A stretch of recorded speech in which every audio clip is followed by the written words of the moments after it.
Creo que conviene dar un saludo más esta noche para los que llegaron hoy día. Estoy estas noches, hermanos queridos, estudiando el texto de San Mateo capítulo 2, versículos 1 al 12. Ya prediqué 2 sermones, me faltan 4 de este texto. Esta mañana decía que en este texto nosotros encontramos algunas cosas extrañas. Encontramos una misión completamente extraña.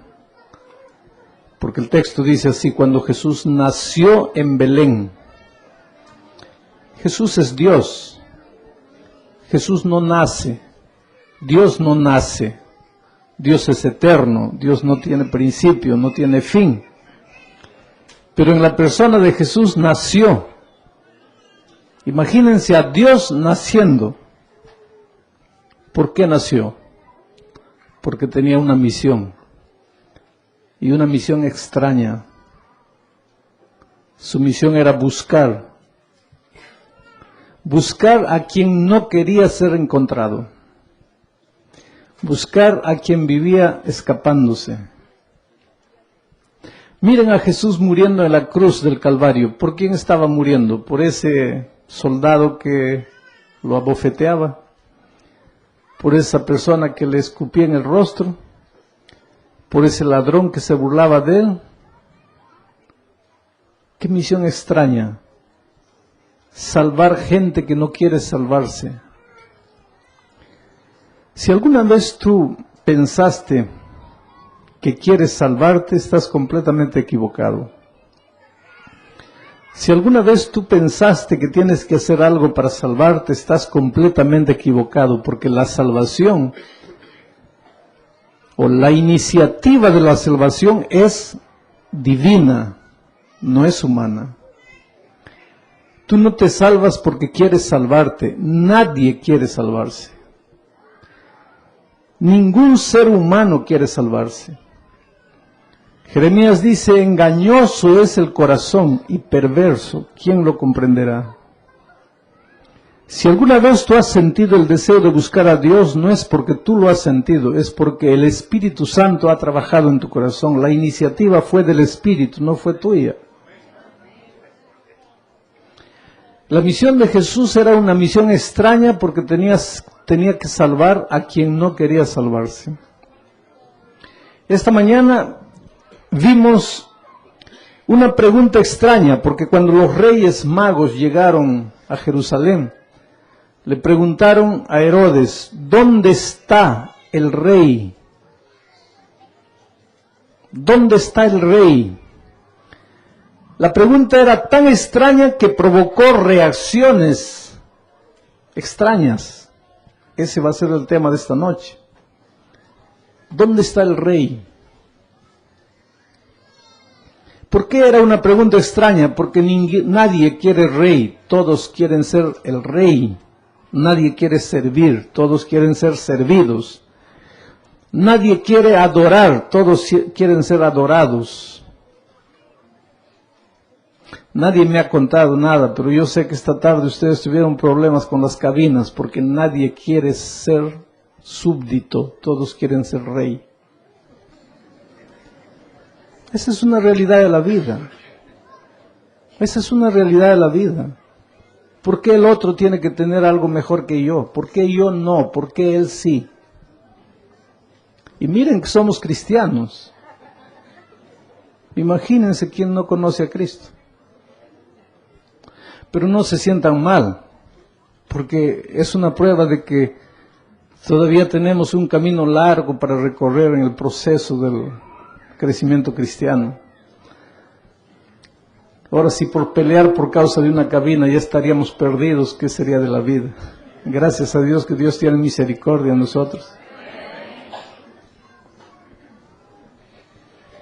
Pidan perdón, hermanos. Abracen a quien tienen que abrazar, abracen a su pastor, abracen al hermano que le quitaron la cabina porque llegaron primero.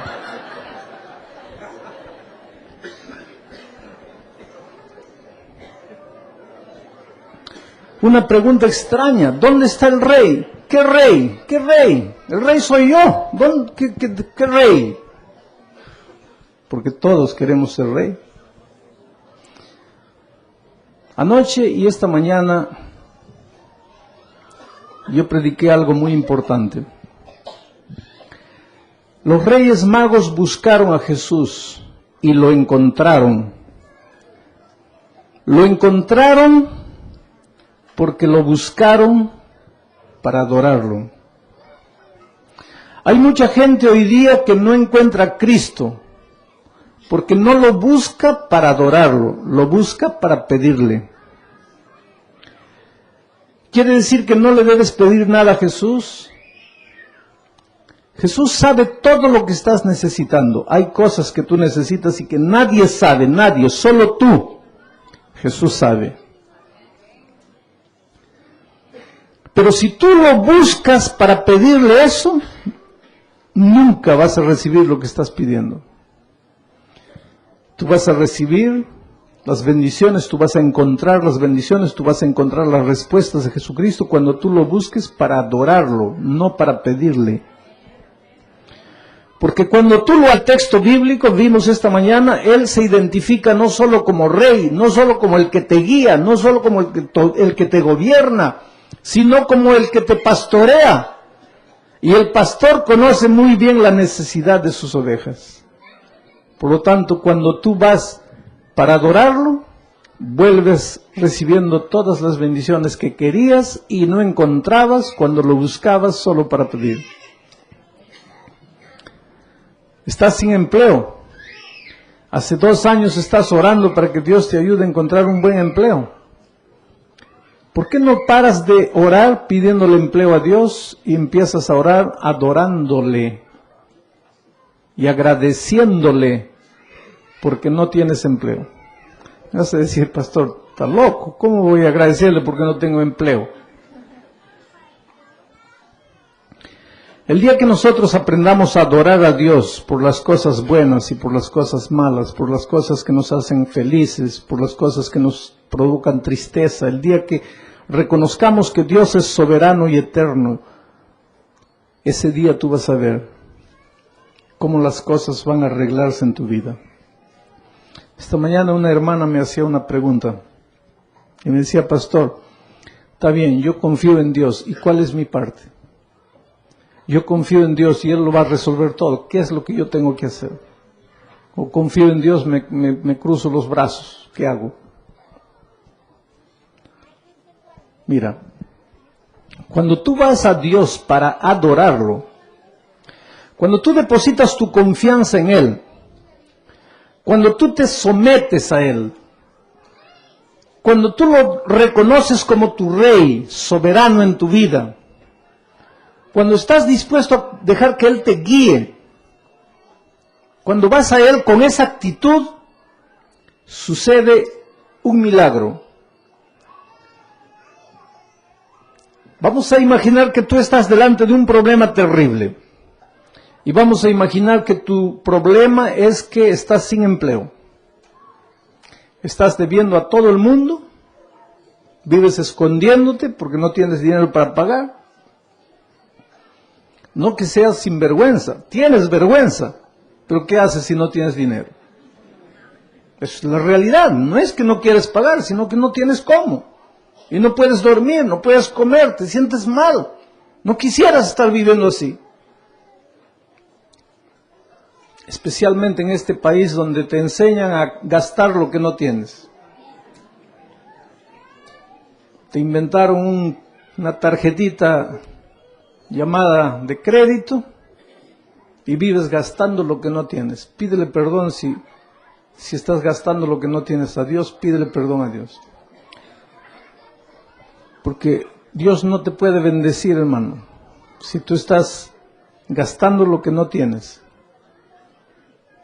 Tienes que aprender a ser disciplinado y esa disciplina es un don que Dios te va a dar en la medida en que tú lo busques y le pidas, porque el vivir debiendo es un vicio.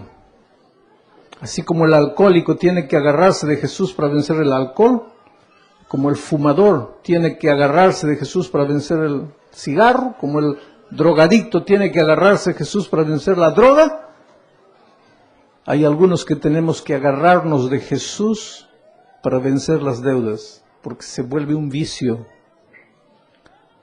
Y al comienzo es un vicio que te incomoda, pero con el tiempo es un vicio que tú lo aceptas como normal. Vivir debiendo es normal, y eso no es normal, y mucho menos cristiano. Cierro paréntesis. Vamos a imaginar que estás en problemas de empleo, no tienes empleo, no sabes qué hacer para pagar tus deudas. Tu problema es que no tienes empleo. Tú vives pidiéndole, Señor, dame un empleo, dame un empleo, dame un empleo, y Dios no te da el empleo. Ya dijimos, el texto dice que mientras vengas a pedirle, claro que tienes que pedir, pero tienes que venir no con actitud de mendigo, sino con actitud de adoración. Debes venir a pedir, pero adorando. Ahora, ¿qué pasa cuando tú adoras? Cuando tú colocas tu confianza en las manos de Dios, delante del problema que tienes, ¿qué es lo que sucede? ¿Qué es lo que Dios hace? Dios hace un milagro. ¿Cuál es el milagro? Mañana alguien te llama y te da un empleo de $100,000 al año. No. No ese es el milagro que Dios hace. Muchos quieren que Dios haga ese tipo de milagros, que te haga caer $10,000 del cielo, cosas así. Dios no hace ese tipo. Puede hacer. Yo ya he contado historias y Dios lo hace. Pero milagros no suceden, ese tipo de milagros no suceden cuando tú quieres, a la hora que tú quieres, con quien tú quieres, como tú quieres. No, ese tipo de milagros no son el común de la vida diaria. Entonces, acontecen cuando Dios quiere, porque Dios quiere, a la hora que Dios quiere y con quien Dios quiere. El milagro no depende de ti, no depende que tienes fe. El milagro depende de Dios, no es tu fe que hace el milagro, es Dios que hace el milagro. Dios puede hacer milagro, pero ¿cómo es que Dios resuelve tu problema? El milagro que realmente Dios hace es que en primer lugar te inunda una tranquilidad. Tú estabas desesperado delante del problema y cuando tú vas a Dios te inunda una tranquilidad, una paz que tú no tenías. Tú delante del problema estabas desesperado, querías morir, querías matarte, querías escaparte, querías robar, querías hacer cualquier cosa. Delante del problema no sabías qué hacer. Pero cuando tú vas a Jesús, ¿qué es lo que Jesús hace? Lo primero que Jesús hace es colocar paz en tu corazón. Y cuando tú estás con paz en tu corazón, ahí tú descubres que la salida para tu problema estaba en tus manos y tú no la veías. Dos ejemplos, solo dos ejemplos. ¿Te acuerdas cuando Pedro estaba andando encima del mar? Perdón, antes de andar encima del mar, cuando estaba en el barco con sus discípulos, se estaba ahogando. Literalmente, ellos pensaban, vamos a morir. De aquí nadie nos salva. Oscuridad, tormenta, trueno, vientos, olas, acabó. Estamos perdidos, vamos a morir. Estaré predicando esta noche a alguien que piensa que ya acabó, ya no hay, para tu problema no hay salida, estás perdido ya. Y tal vez desde el punto de vista humano sí, no hay salida para tu problema. Pero entonces apareció Jesús. Cualquiera debería suponer que si apareció Jesús, tenía que terminar la tormenta. Pero la tormenta no terminó. El viento no disminuyó. Las olas no desaparecieron. La oscuridad no desapareció. Todo siguió igual. Jesús apareció y la tormenta no se fue.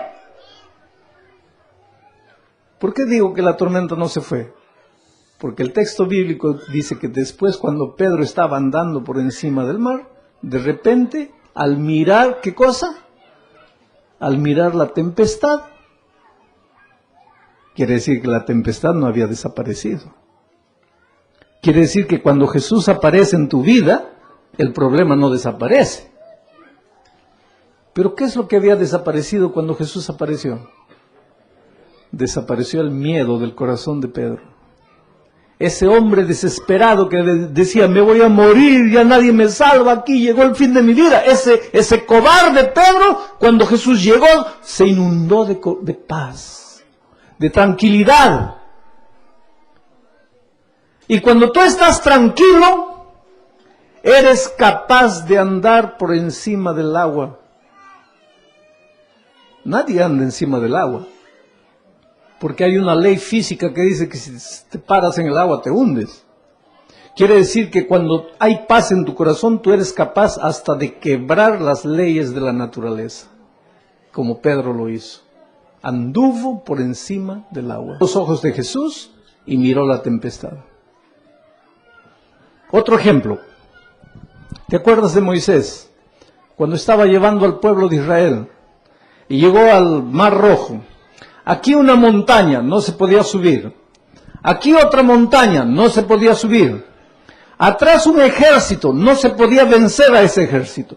Y delante un mar, no se podía cruzar. ¿Y qué haces? Lo que Moisés hizo, estoy perdido. ¿Y qué hizo el pueblo?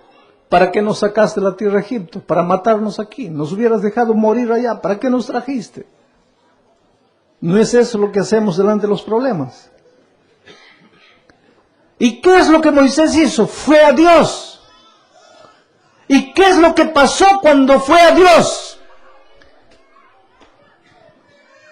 Dios colocó paz en el corazón de Moisés. Y cuando la paz inundó la vida de Moisés, Moisés vio en su mano algo que no veía. ¿Qué es lo que Moisés tenía en la mano? Y esa vara era la salida. Y con esa vara el mar se abrió. ¿Estás viviendo un problema en tu vida, en tu matrimonio, en tu vida financiera, con tus hijos? ¿No sabes más qué hacer para salvar a tu hijo se está perdiendo? ¿Cuál es el problema que estás viviendo? ¿Con tu patrón, con tu empleado? Hay gente querida en tu país que está enferma, quisiera salir, pero tu documento no está en orden, si sales ya no entras. ¿Cuál es el drama que estás viviendo, Jesús? ¿Y qué es lo que Jesús va a hacer? Lo primero que va a hacer, pero anda Jesús para adorarlo, no para pedirle. Anda para adorarlo y Jesús va a hacer algo maravilloso. Él va a inundar tu corazón de paz. Y cuando tu corazón sea inundado de paz, tú vas a ver que te estabas ahogando en un vaso de agua. Tú vas a ver que la salida está en tus manos. Pero tú no vas a ver la salida mientras estés desesperado. Por eso el primer milagro que Jesús hace en la vida de sus hijos, cuando tienen problemas, es colocar paz en su corazón. Vamos al mensaje de esta noche. Cuando los reyes magos preguntaron, ¿dónde está el rey? Esa pregunta extraña produjo respuestas extrañas, reacciones extrañas. Herodes tuvo una reacción. Los líderes religiosos tuvieron otra reacción. Y el pueblo en general tuvo otra reacción. El texto bíblico dice así: cuando Jesús nació en Belén de Judea en los días del rey Herodes, vinieron del oriente a Jerusalén unos reyes magos, diciendo, ¿dónde está el rey de los judíos que ha nacido? Porque su estrella hemos visto en el oriente y venimos a adorarle. El versículo 3 es el texto para el mensaje de esta noche. Oyendo esto, el rey Herodes se turbó, y toda Jerusalén con él. Oyendo esto, el rey Herodes se turbó, se puso nervioso, se desesperó, casi enloqueció, no supo qué hacer. No solo él, sino los líderes religiosos y el pueblo en general, todos sintieron como que les jalaban el tapete, se desestabilizaron. Y yo voy a analizar esta noche por qué cada grupo de estos se turbó. Primero el rey Herodes. ¿Por qué Herodes se turbó? ¿Por qué Herodes se puso nervioso? Porque lo primero que pensó fue, ¿quiere decir que hay otro rey? ¿Quiere decir que yo no soy el rey? ¿Quiere decir que hay un rey por ahí y yo no sé? ¿Me están haciendo un movimiento revolucionario? ¿Me quieren derrocar? ¿Me quieren quitar el poder? Herodes no aceptó a Jesús porque tuvo miedo de perder el poder. Hubo gente a lo largo de la historia que no aceptó nunca a Jesús simplemente porque no quiso perder el poder, la posición social, el Estado, el status quo. ¿Te acuerdas de Pilato? Podría haber aceptado a Jesús. El espíritu de profecía dice que esa noche el ángel se presentó a la esposa de Pilato en sueño y prácticamente le mostró el único camino que le restaba a Pilato, que a la mañana siguiente la Biblia dice, la esposa de Pilato fue a Pilato y le dijo, no toques, la sangre es inocente. Pilato podría haber recibido a Jesús, no lo hizo porque no quiso perder el poder. Otro hombre bíblico, el rey Agripa, balanzó, casi se entregó, pero no quiso para no perder el poder. Pero Pilato ya murió y Agripa ya murió. ¿Qué tiene que ver eso contigo hoy día? Cuando te pregunten por el rey no va a significar nada para ti. Tú no vas a querer saber nada con el rey. Tú no vas a aceptar a Jesús si tú te agarras al poder. ¿Qué poder si tú no eres rey? ¿Qué poder si tú no eres presidente de la República? Pastor, ¿de qué poder me está hablando? Hoy día hay gente que no acepta a Jesús por no perder el empleo, por causa del sábado, por no perder la familia, por no perder los amigos, por no perder la posición social. ¿Cuántos motivos para que las personas no acepten a Jesús? El orgullo es uno de esos motivos. El otro día yo estaba predicando en una iglesia brasileña y cuando salí un hombre me alcanzó. Había hecho un llamado para el bautismo. Mucha gente vino adelante aceptando a Jesús como su Salvador. Y ese hombre me alcanzó y dice, pastor, yo no pude levantarme. Yo quería levantarme, pero no pude levantarme. Le pregunté, ¿por qué? ¿Por qué no te levantaste? Si querías, ¿por qué no te levantaste? Y él me dijo, pastor, porque si yo me levanto, toda mi familia, mi esposo, mis hijos que están en la iglesia ahí, se iban a reír de mí. Le dije, ¿por qué se iban a reír de ti? Porque toda la vida yo los perseguí. Toda la vida yo me burlé de ellos. Toda la vida yo los contradije. Y si yo me levantaba esta noche, ellos se iban a reír de mí porque iban a pensar, nosotros ganamos y él perdió. Le dije, ¿por eso no te levantaste? Sí, pastor, no me levanté de vergüenza. No quiero sentirme un derrotado. Yo sé que hice mal persiguiéndolos, burlándome de ellos. Hoy día yo siento que Jesús me llama, pero tengo vergüenza de levantarme, tengo vergüenza de reconocer que yo estaba equivocado. Le dije, mira, mañana voy a predicar nuevamente. Es la última noche. Voy a hacer el último llamado.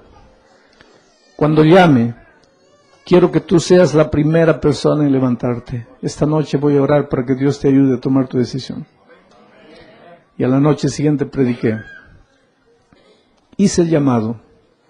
Conté la historia. Dije, anoche me buscó un hombre. Me dijo que no se levantaba por orgullo, pero esta noche voy a invitar a las personas que vengan aceptando a Jesús y quiero que ese hombre sea el primero. Y ese hombre se levantó y vino llorando aquí adelante. Pero cuando él vino llorando, había un grupo de personas a este lado que lloraban, pero lloraban así casi escandalosamente. Inmediatamente yo supuse que esa era toda la familia de él, y era una familia grande, casi unas 14, 15 personas. Y yo le dije, mira, tú me dijiste anoche que si tú te levantabas, tu familia se iba a reír de ti. Yo quiero que mires a tu familia. ¿Cuántos se están riendo de ti? Y todos lloraban. Y la esposa se levantó y vino a abrazarlo. Y atrás de ella vinieron los hijos y las nueras. Y todos abrazaron al padre, que era el único miembro de la familia que no entregaba la vida a Jesús. Yo te pregunto esta noche, ¿será que tú eres uno de esos que hace mucho tiempo debería entregar la vida a Jesús y no lo haces por orgullo? ¿Cómo te vas a rendir si has perseguido? ¿Cómo te vas a rendir si te has burlado en otro tiempo? ¿Cómo vas a perder tú y tu esposa va a ganar? Especialmente si eres latino, el macho latino, el macho mexicano, comedor de chile. ¿Cómo se va a rendir? ¿Cómo la esposa va a ganar? Pero resulta que cuando tu esposa aceptó a Cristo estaba en lo correcto, eres tú el que estaba equivocado. Y tienes vergüenza de entregarte a Cristo. ¿Por qué? Para que ella no diga, él perdió, yo gané. Nadie ganó, nadie perdió, el único que ganó es Cristo. Por tanto, esta noche cuando haga un llamado para que te entregues a Cristo, porque voy a hacer un llamado esta noche al final para que te entregues a Cristo, en el nombre de Jesús quiero que te levantes y vengas. Y si no te vas a levantar, mejor escondidito y anda saliendo, porque el Espíritu de Dios te va a agarrar si no sales, si no te escapas, porque has entrado al perímetro divino. Y cuando entras al perímetro divino, ya no te puedes escapar. Herodes no aceptó a Jesús porque su poder estaba en juego, no quiso perder. Y de repente tú no quieres aceptar a Jesús porque aparentemente aceptar a Jesús significa pérdida. Aparentemente, porque ahora tú puedes perder un empleo, pero a la vuelta de la esquina Dios te va a ayudar a encontrar un empleo donde vas a ganar el triple de lo que estás ganando hoy día. Pero para que puedas usufruir de eso, primero vas a experimentar la pérdida.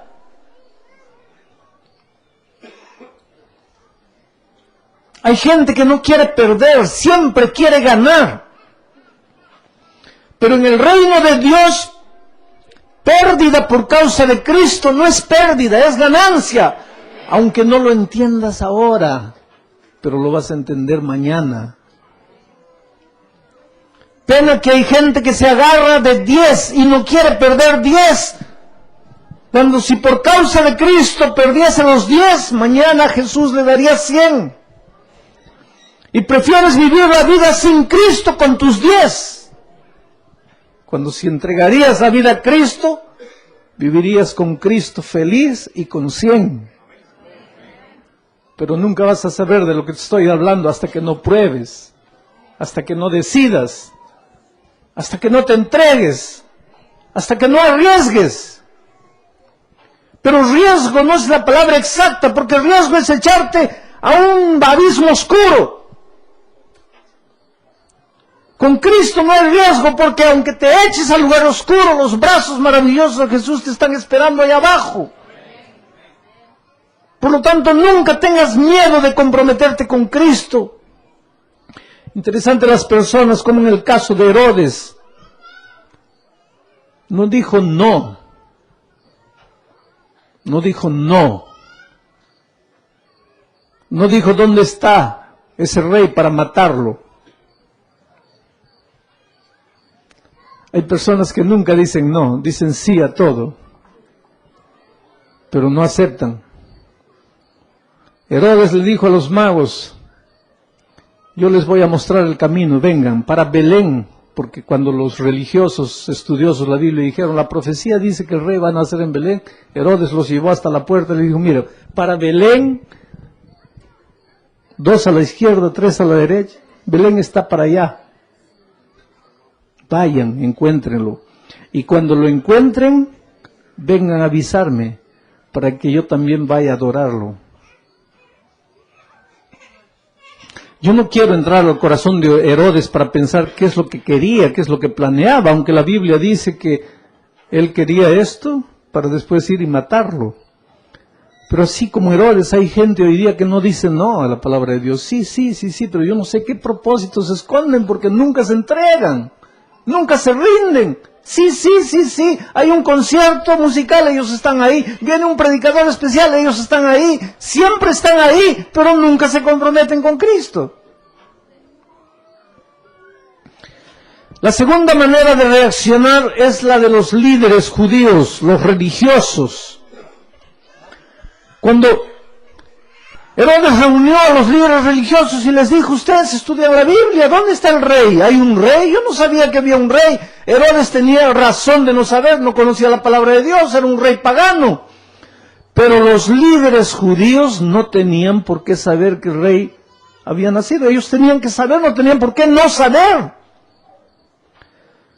Ellos conocían la profecía, tanto así que inmediatamente cuando se dieron cuenta que el rey había nacido, inmediatamente sacaron la respuesta. Sí, la profecía dice que el rey debe nacer en Belén.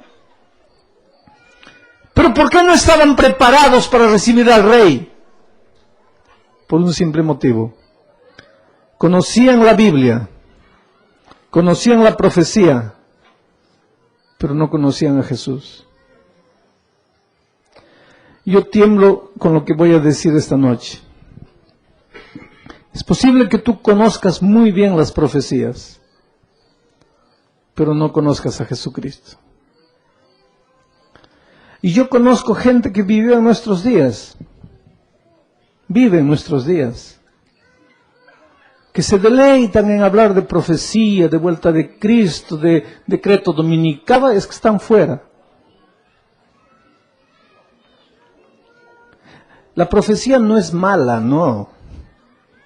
No es que hablar de profecía sea malo. Si la profecía está en la Biblia es porque la profecía construye, la profecía edifica. El pueblo sin profecía se corrompe. Pero cuando tus ojos están más preocupados con fechas y horas y te olvidas que el propósito, el tema central de la profecía es Cristo, ay de ti. Cuando el centro de tu profecía sea persecución y no Cristo, ay de ti.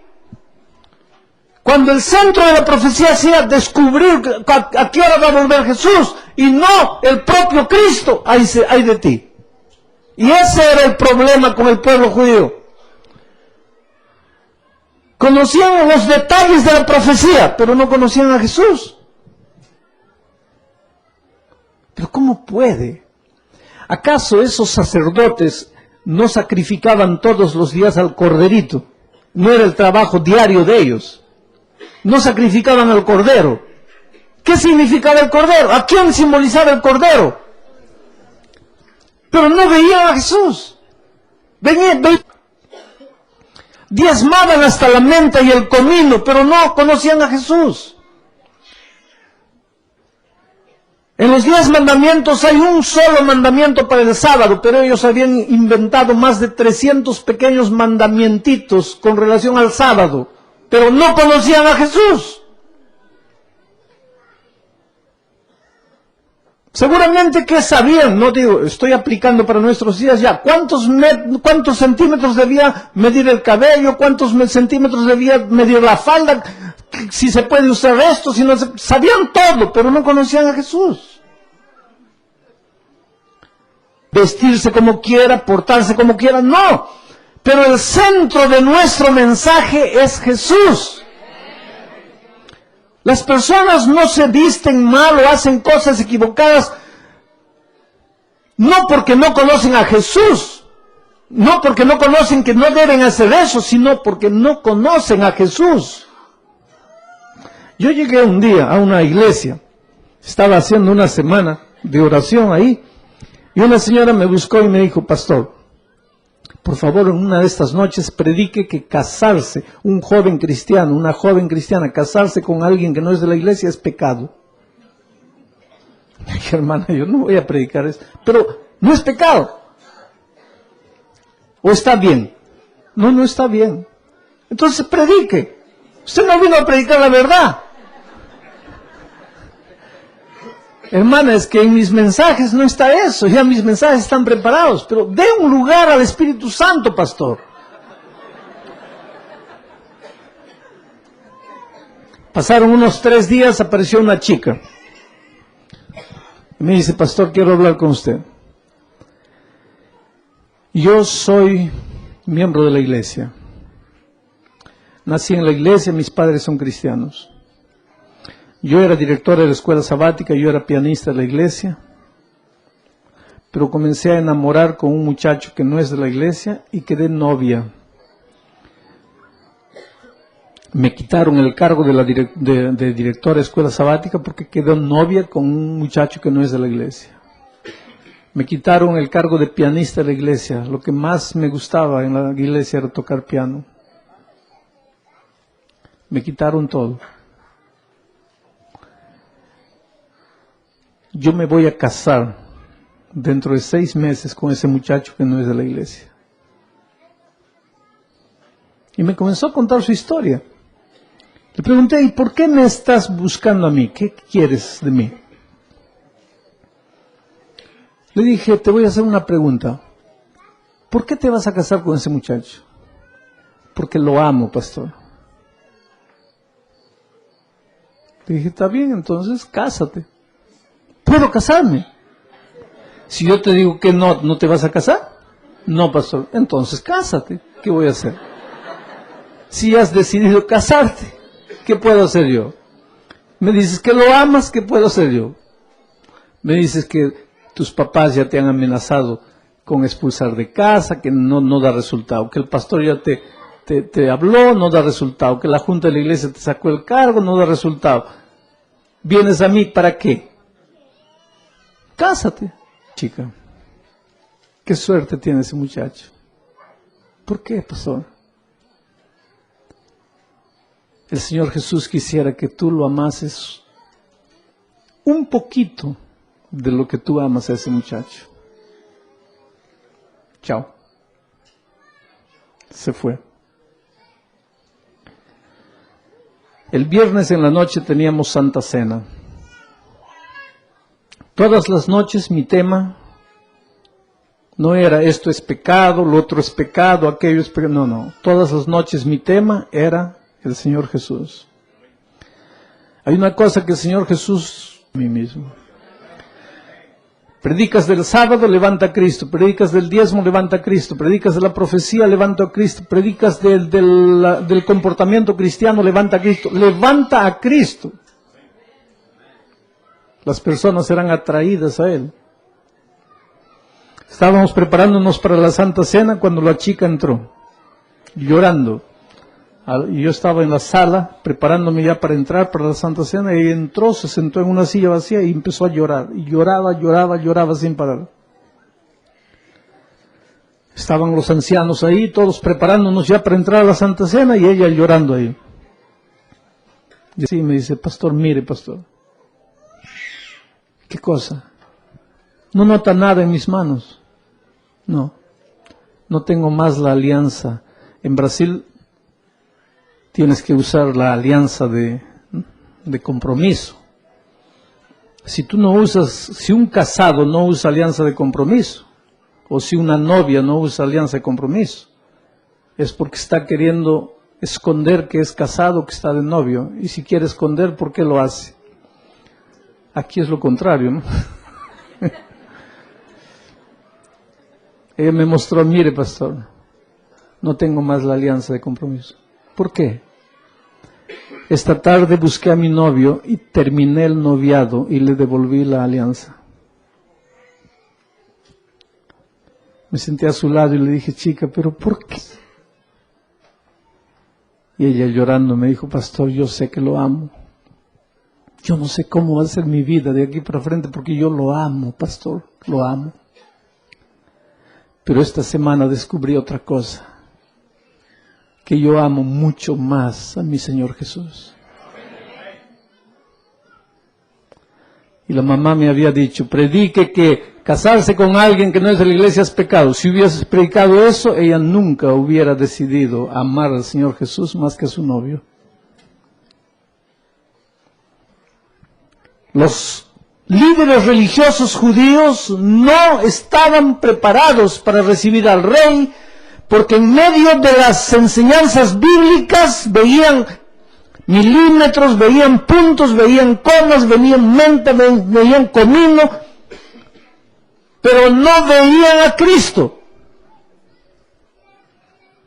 Ojalá que nosotros no corramos el peligro de los líderes judíos. Ojalá que no seamos especialistas. Un día encontré un hermano ahí en el Brasil y me dice, pastor, yo soy especialista en derrotar pentecostales. El otro se vuelve especialista en derrotar testigos de Jehová. Querido, tú tienes que volverte especialista en Cristo. Tú tienes que conocer al Señor Jesús. Tu misión no es derrotar a un testigo de Jehová, tu misión es llevar el testigo de Jehová a los pies de Jesús. Tu misión no es derrotar a nadie, tu misión es llevar a las personas a Cristo. Derrotando a las personas no vas a llevar a nadie a Cristo. Por lo tanto, no te especialices en derrotar, especialízate en llevar a las personas al Señor Jesús. Y para llevarlas, levanta al Cordero. El pueblo se turbó también. ¿Por qué? Porque cuando le dijeron al pueblo que el rey había nacido, ellos no podían creer, y no podían creer por un simple motivo. El pueblo de Israel esperaba al Mesías, esperaba al rey. ¿Por qué? Israel estaba esclavizado por Roma. Casi mitad del sueldo de un judío en esos tiempos era para Roma. Los impuestos para el poder romano, porque toda Jerusalén, Judea, era esclava de Roma. El imperio romano dominaba todo el territorio. Ellos trabajaban y casi mitad del sueldo iba para los romanos. Ellos soñaban en libertarse del poder romano. Y cuando iban a las profecías encontraban que Dios había prometido un libertador. Pero ellos pensaban que el rey que viniese, el Mesías, sería el libertador del poder romano. Ellos no esperaban un libertador del poder del pecado. Ellos pensaban que el problema de ellos era los romanos. Ellos no sabían que el problema de ellos era el pecado.